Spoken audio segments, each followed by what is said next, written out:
حتیٰ کہ حضور اقدس صلی اللہ علیہ وسلم روانہ بھی ہوگی. اور مسلمان آپ صلی اللہ علیہ وسلم کے ساتھ مگر میرا سامان سفر آپ صلی اللہ علیہ وسلم کے ساتھ اور مسلمان آپ صلی اللہ علیہ وسلم کے ساتھ ہوگی مگر میرا سامان سفر تیار نہ ہوا. پھر بھی یہ خیال رہا کہ 1-2 روز میں تیار کر کے جا ملوں گا. اسی طرح آج کل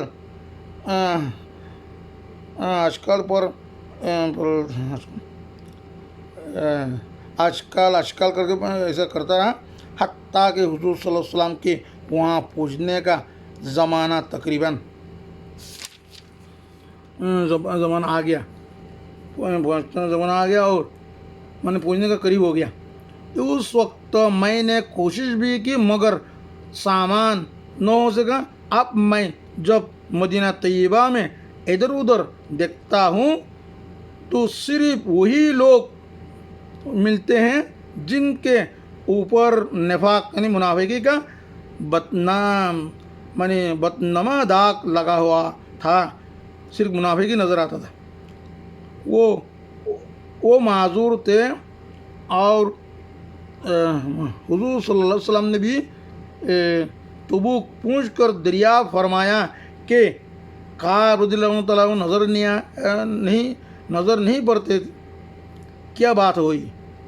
ایک صاحب نے کہا یا رسول اللہ اس کو اپنے مال و جمال کی عقر نے روکا ہے.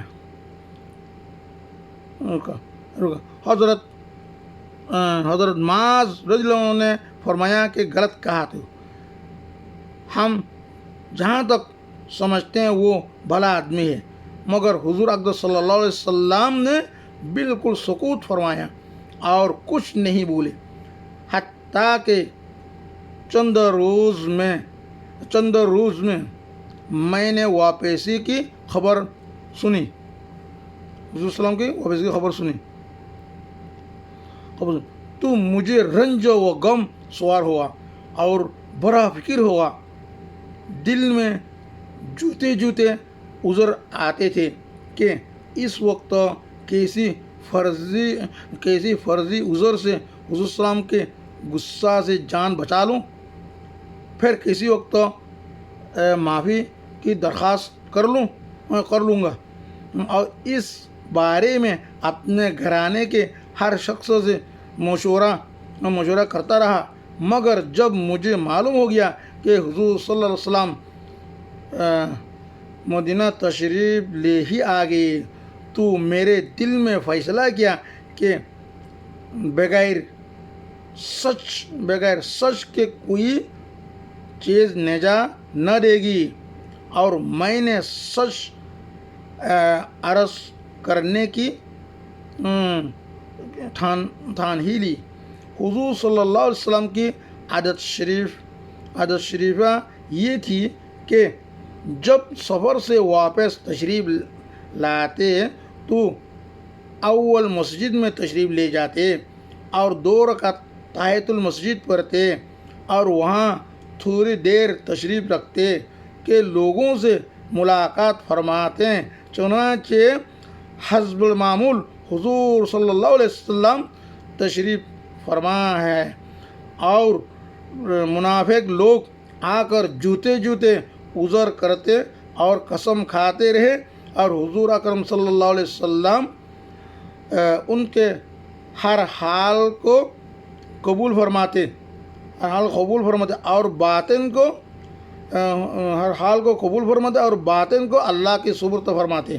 اور اتنے میں میں بھی حاضر ہوا اور سلام کیا. حضور صلی اللہ علیہ وسلم نے ناراضگی کی انداز میں تبسم فرمایا اور اعراض فرمایا. میں نے عرض کیا یا رسول اللہ آپ صلی اللہ علیہ وسلم نے اعراض فرما لیا. میں خدا کی قسم نہ منافق ہوں نہ مجھے ایمان میں کچھ تردد ہے. ارشاد فرمایا کہ یہاں